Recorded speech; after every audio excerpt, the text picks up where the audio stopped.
وزي ما عودناكم تغطيه خاصه لقناه صدى الملاعب لدوري ابطال مصر، والنهارده هنا في يوم جديد من ملعب السلام اول، ومعانا نجم مختلف عن العاده وهو الكابتن اوين اكاديمي. اهلا وسهلا بيك كابتن اوين.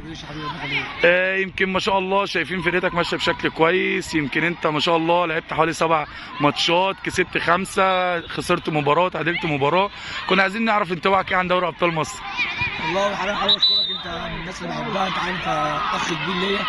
حبيبي. لا والله بطوله كويسه، يعني احتكاك كويس للعيبه، وهي بتعمل جو حلو. انا شايف انا فرحان ومبسوط انا فيها والله.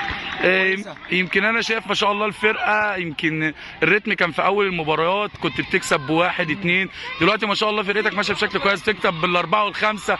اللعيبه خدت خبرات كويسه. شايف احتكاك لدوري ابطال مصر احتكاك كويس؟ لا هو كويس، لا ما شاء الله بجد. يعني انا اول ما دخلتها قلت اجرب كده. لا ما شاء الله حاجه كويسه، احتكاك كويس وتلاقي ناس كويسه، فرقه كويسه كتير قوي كلنا موجوده. تقييمك ايه لحكام المباراه؟ لا دول اخواتنا دول.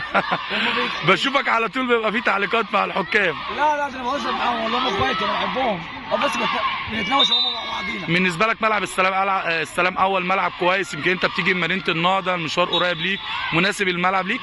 لا كويس بالنسبه للسن ده داخل 2010 و11 والكده. لا كويس، وهو بقى حلو، بين اجواء كويسه وكويس يعني. لو توجه فوز النهارده توجهه لمين؟